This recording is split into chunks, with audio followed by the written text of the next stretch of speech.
There is a smell coming from behind a locked door in the Vatican palace. It is August.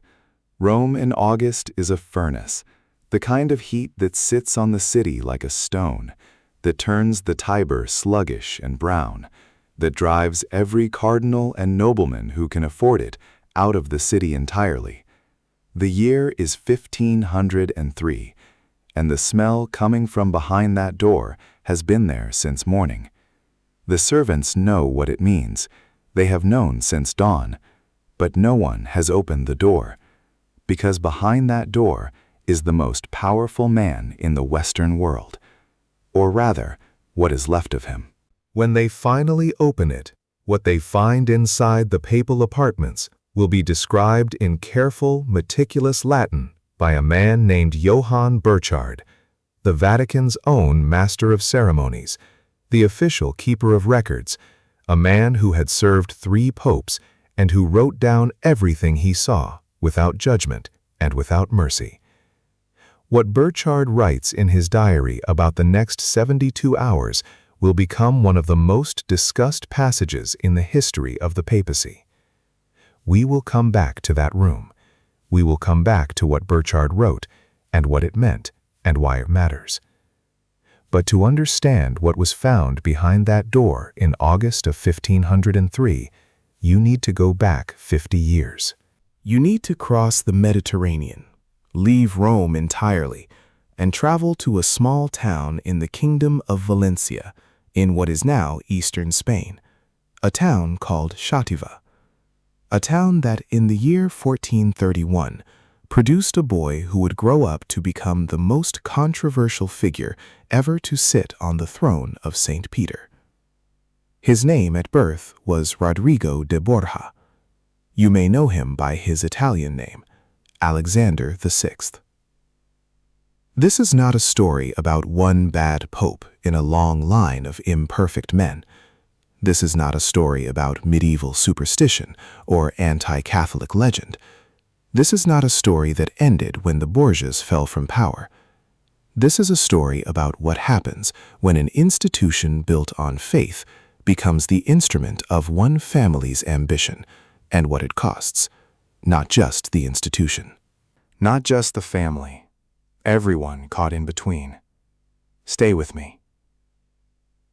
Rodrigo Borgia was 25 years old when his uncle became pope. That sentence matters.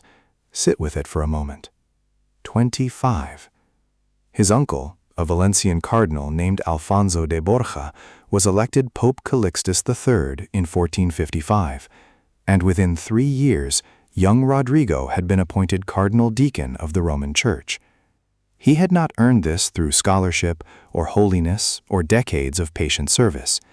He had earned it by being born into the right family at the right moment. The Church had a word for this, several words actually. The most precise was nepotism, from the Italian nipote, meaning nephew, the practice of giving church offices to relatives. And Calixtus III elevated it to an art form, installing Borgias in positions of power across the Roman Curia as fast as he could manage it. He knew he was old. He knew his pontificate would be brief. He was building a structure that would outlast him. It worked. When Calixtus died in 1458, Rodrigo Borgia was one of the most powerful cardinals in Rome. He was handsome, charming, and politically intelligent in a way that made men underestimate how dangerous he was. He was also, by every account, deeply fond of earthly pleasure, women, banquets, the things that a man in a scarlet cardinal's robe was not, in theory, supposed to want. In 1460, Pope Pius II sent Rodrigo a formal rebuke, a letter preserved in the Vatican archives, for hosting a garden party in Siena where the guests had been exclusively women, and where, Pius wrote with visible displeasure, things had happened that were not suitable to his dignity. Rodrigo was 29 years old and one of the most powerful churchmen in Europe, and the sitting pope was writing him a letter about his garden parties. He survived the rebuke. He survived Pius. He survived the next 4 popes, each one either unable or unwilling to clip the wings of the Spanish cardinal, who accumulated wealth and influence and illegitimate children with equal efficiency. He had at least 4 acknowledged children by a woman named Venosa de Catanei, a Roman woman of some social standing, whom he set up in a separate household, officially married to other men for the sake of appearances, while remaining, by all evidence, her primary companion for decades. The children's names were 1. Cesare, Lucrezia, and Geoffrey. You will hear about all of them. But first, the conclave of 1492. Pope Innocent VIII died in late July of that year, and the cardinals of the Roman Church gathered to elect his successor. What followed was, by the standards of the time, not unusual. Cardinals had been buying and selling their votes for generations. The Church had a specific word for this too, simony, named for Simon Magus, who, in the 8th chapter of the book of Acts, tried to purchase the power of the Holy Spirit with money. Simony was a mortal sin. It was also, in the 15th century Vatican, simply how business was done. Rodrigo Borgia did it better than anyone. He was 61 years old. He had waited for this moment for 30 years. He reportedly sent mule loads of silver to the palaces of wavering cardinals in the days before the vote. He made promises of offices, of income, of political alliance. His chief rival, a fierce Ligurian cardinal named Giuliano della Rovere, watched all of this with barely concealed fury. Giuliano knew what Rodrigo was doing. Giuliano may have done some of it himself. But Rodrigo did it more, promised more, and on August 11th, 1492, the same month Christopher Columbus was making final preparations to sail west into the unknown, Rodrigo de Borgia, Cardinal of Valencia, rose from his throne in the Sistine Chapel as Pope Alexander VI. Giuliano della Rovere left Rome almost immediately. He would not return for 11 years. Here is what most people miss about that moment. Alexander VI was not a stupid man. He was not a raving fanatic or a theological illiterate. He was, by many accounts, a gifted administrator and a shrewd diplomat. He loved his children with what appears to have been genuine warmth. He was a competent canonist. In the weeks after his election, he issued the most geopolitically consequential document of the century, the papal bull Inter Caetera, which attempted to divide the newly discovered Western Hemisphere between Spain and Portugal, drawing a line down the middle of the Atlantic Ocean and assigning everything to the west to Spain, everything to the east to Portugal. Whatever you think of the theology or the ethics of that document, it shaped the next 500 years of world history. This was the man behind that locked door in August of 1503, a man capable of world-shaping decisions and petty corruption in the same week, a man who fathered children and crowned kings. A man who bought his way to the throne of Peter, and then, somehow, managed to sit on it for 11 years. And what he did with those 11 years, that is where this story turns dark. So far, you have seen how the Borgias arrived, a family from Spain, a well-timed uncle, a cardinal who waited 30 years for his moment and seized it with silver and promises, a man who became pope the same month Columbus sailed, and who spent 11 years using the most sacred office in Christendom as a political weapon. But the story of the Borgias is not just the story of Rodrigo. It is the story of what he made, what he raised, what he unleashed. If this is your first time on this channel, hit subscribe. We go deep on the stories that shaped Christianity, the people, the councils, the crimes, and the moments of genuine grace. There are more of them than you think. Hit the bell so you don't miss what's coming next. Because what comes next involves a body in the Tiber River, a cardinal who resigned his red hat to become a general, and a woman whose real story has been buried under 500 years of slander. Let's keep going. In the summer of 1497, a fisherman on the Tiber River pulled a body out of the water. The body was well dressed, expensive cloth, fine boots, a coin purse still attached to the belt with 9 gold ducats inside, which tells you something. This was not a robbery. Whoever threw this man into the river was not interested in his money. There were 9 stab wounds in the body. The throat had been cut. The body belonged to Juan Borgia, Duke of Gandia, the Pope's favorite son.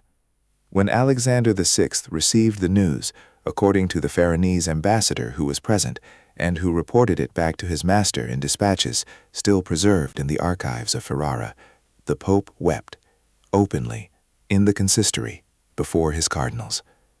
He said that he had loved Juan more than any living creature. He shut himself in his rooms for 3 days.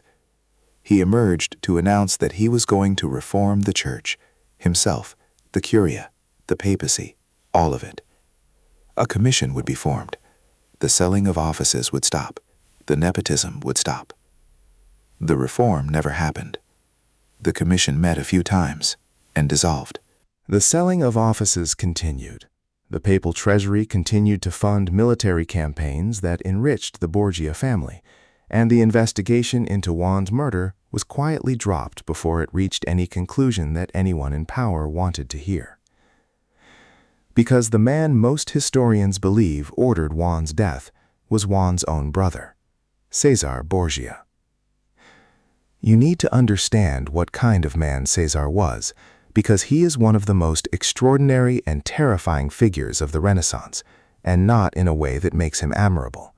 He was intelligent, genuinely so, physically imposing, a natural military commander who inspired loyalty through a combination of personal charisma and credible threat of death. He was also utterly without scruple in the way that some very gifted people are, the kind of man who looks at the world and sees not what is right or wrong, but only what is possible and what is not.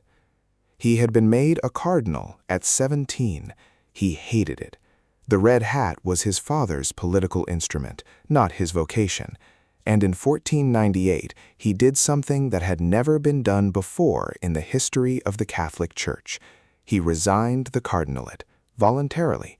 He handed back his red hat and walked out of the sacred college to pursue the career he actually wanted, warlord. His father, the Pope, funded him. Over the next 4 years, Cesare cut through central Italy like a blade. He took city after city in the Papal States, Imola, Forlì, Faenza, Rimini, Pesaro, Urbino, sometimes by siege, sometimes by treachery, sometimes by both. He made and broke alliances with a fluency that left his enemies perpetually off balance. He executed men who had served him loyally when they became inconvenient. He used poison, ambush, and betrayal as casually as other commanders used cavalry. A young Florentine diplomat watched all of this and took notes. His name was Niccolò Machiavelli. He met Cesare twice on diplomatic missions. He was, by his own written account, partly terrified and partly mesmerized. When Machiavelli later sat down to write The Prince, his famous, infamous guide to political power, he used Cesare Borgia as his primary example of how a new prince seizes and holds power, not as a cautionary tale, as a model. Pay attention to that. The most influential political manual of the Western world was written with a Borgia as the hero. Meanwhile, Lucrezia. You have heard the stories about Lucrezia Borgia. Most of them are wrong. She was not a poisoner. The famous Borgia ring of legend, a hollow ring she reportedly used to drop poison into enemy goblets, has no credible evidence behind it. She was not engaged in an incestuous relationship with her father or her brother, as the scandalous pamphlets circulating in Rome alleged. Those pamphlets were written by political enemies of the Borgias, and historians who have spent decades in the Faranese archives, the actual documentary record of her adult life, have found no evidence to support them. Here is what actually happened to Lucrezia Borgia. She was married at 13 to Giovanni Sforza, a minor lord whose political usefulness expired within 3 years. Her father had the marriage annulled on the grounds of non-consummation.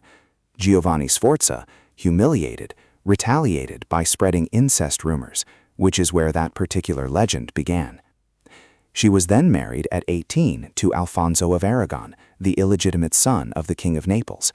She appears to have genuinely loved him. They had a son together. In the summer of the year 1500, Alfonso was attacked on the steps of St. Peter's Basilica by a group of armed men. He survived. He was taken to a room in the Castel Sant'Angelo to recover, and Lucrezia herself nursed him there for weeks, barely leaving his side. He was improving. Then, one night in August, Cesare's men entered the room. Alfonso of Aragon was found strangled in his bed. Lucrezia was 20 years old. She was a widow for the second time. Her father gave her a third husband within a year, Alfonso d'Este, heir to the Duchy of Ferrara, and sent her north. She spent the rest of her life in Ferrara. She became, by all surviving accounts, a capable and respected duchess, a generous patron of poets and artists, a mother of 7 children. She corresponded with Pietro Bimbo, the greatest poet of the age. She wrote letters of extraordinary warmth and intelligence. But we will come back to Lucrezia, because before we reach the end of this story, we need to come back to that locked room. It is August of 1503. Rome is in the grip of malaria season. The summer fevers have been bad this year. On the evening of August 6th, Pope Alexander VI attended a dinner party at the vineyard of Cardinal Adriano Castellesi. The other guests included Cesare. Within days, both men were seriously ill. The contemporary accounts differ on the details: fever, vomiting, the particular violence of the symptoms. Alexander's doctors tried everything available to Renaissance medicine. None of it helped. On August 18th, Alexander VI died. Johann Burchard was there. He was always there. He had watched 3 popes die in office, and he wrote down what he saw with the careful, unsentimental precision of a man who had decided that his job was to record, not to judge. What he wrote about Alexander's body in the days that followed has been quoted by historians ever since. The rapid decomposition in the August heat, the blackened skin, the swelling. Burchard notes that the body was so changed by the time it was prepared for burial that the papal vestments barely fit, and that servants were required to force the body into its coffin. Contemporaries interpreted this as divine judgment. The body of a man who had corrupted the church rotting before it could even be buried, this felt to the Rome of 1503 like a verdict from heaven. Historians are more measured. August in Rome, no refrigeration. The specific way malaria or poison accelerates decomposition in extreme heat. There are natural explanations, but you can see why the image stuck. This is not a story about a man who was punished by God in a dramatic and obvious way. This is not a story where the corrupt are visibly destroyed and the righteous vindicated before the eyes of witnesses. This is not that kind of story. History rarely is. What it is a story about how completely and how fast an empire built on fear falls apart the moment the fear is gone. Cesare Borgia was ill when his father died, ill enough that he could not move, could not act, could not do the one thing that a man in his position needed to do: be present, be visible, be dangerous. In the 6 weeks after Alexander's death, everything Cesare had built, the duchy, the alliances, the network of terrified collaborators, collapsed. City after city that had submitted to him simply stopped submitting. The condottieri who had fought for him calculated the new odds and switched sides. His enemies, who had been biding their time, moved. And the man who was elected to replace Alexander, after a brief, almost farcical pontificate by a Sienese cardinal who lasted 26 days, was none other than Giuliano della Rovere. The cardinal who had fled Rome 11 years earlier, the day Alexander was elected. He became Pope Julius II, and one of his first acts was to strip the Borgia name from every official document he could find, to remove the Borgia coat of arms from the papal apartments, to commission new frescoes to cover them. He was erasing them, not just from power, from the walls. Cesare survived the collapse long enough to flee to the Kingdom of Navarre, where his brother-in-law was king. He was given a small military command. On March 12, 1507, while pursuing a group of rebellious nobles near the town of Viana in northern Spain, he rode into an ambush. He was 31 years old. He was unhorsed. His armor was pierced in multiple places. He died in a shallow ravine outside the city walls, alone, having outlasted his enemies long enough to be betrayed by one more. The man Machiavelli had called the model for every prince died in a ditch. Now watch what happens next. Or rather, watch what doesn't happen. The Borgia Empire did not leave ruins. It left nothing. Within a decade of Alexander's death, the family had been so thoroughly erased from Roman power that their name survived only in story, as warning, as scandal, as legend. The Papal States continued. The papacy continued. Julius II went on to commission Michelangelo to paint the Sistine Chapel ceiling, to begin the construction of the new St. Peter's Basilica, to fight his own wars with his own excesses. The institution absorbed the Borgia catastrophe and kept moving. This is the part of the story that is harder to make dramatic, but that matters most. The historian Eamon Duffy, in his landmark study of the papacy, argues that Alexander VI was not uniquely corrupt, that he perfected systems of corruption that had been building in the Church for a century. He was the logical extreme of a trajectory the Church had been on since before he was born. And the institution's survival of him was not because the Church was holy enough to expel him. It was because the Church was old enough and large enough and important enough to the people it served that it outlived him by default. That is a complicated kind of hope, but it is hope. And then there is Lucrezia. Lucrezia Borgia lived until 1519. She died in Ferrara at 39, after the birth of her 8th child, from complications of labor. She had been Duchess of Ferrara for 16 years.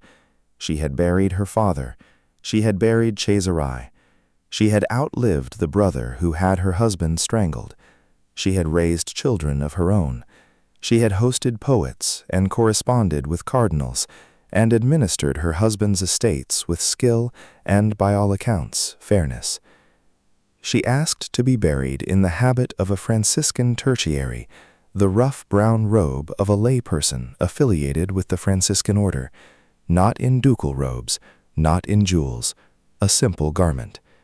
She left behind letters, real letters, in her own hand, preserved in archives. A woman who wrote to people she loved with warmth and humor and occasional impatience. A woman who prayed, apparently sincerely. A woman who had been handed to 3 men by her father for political advantage, who had survived the murder of the one she loved, who had been the subject of slander so extreme it still attaches to her name 5 centuries later. History remembered the monster. The archive remembers the woman. So, what do we do with all of this? 3 things, and I want you to actually sit with these, because they are not the easy takeaways. First, the Borgias were real, the corruption was real, and the Church survived it. Not because the institution was holy enough to prevent it, not because good people rose up and stopped it in time. Alexander VI died in his bed, Pope to the last. Cesare's armies rolled through the Papal States for years before anyone stopped him. The Church survived the Borgias, the way a river survives a drought, not because the drought wasn't severe, but because the river was old enough and deep enough to still be running when the drought ended. That is not a comfortable kind of survival, but it is survival, and it is honest. Every institution, every family, every community has a version of this story. A moment when the people who were supposed to lead with integrity used their position for something smaller and darker. When that happens to you, when the institution you trusted is the thing that hurts you, The question is not whether your faith in the institution was wrong. The question is what you do with the faith itself. Lucrezia Borgia lived inside the most corrupt family in Renaissance Europe and still died asking to be buried in a brown robe. That is not nothing. Third, and this is the one I want you to carry. Lucrezia Borgia died in 1519. She was 39 years old. She had been used, lied about, trafficked, widowed by murder, and slandered across 2 continents. She asked to be buried simply. She wrote letters full of love. She raised her children. She prayed. History remembered the monster her family made her out to be. God, if there is any justice in how things are finally seen, remembered the woman she chose to become. That gap Between who history says you are and who you actually are, in the quiet, in the letters no one famous will read, in the choices made when no one is watching, that gap is where character lives. That gap is maybe where faith lives too. Which Borgia do you think history has judged most unfairly? Alexander, Cesare, or Lucrezia? I would genuinely love to know what you think. Drop it in the comments.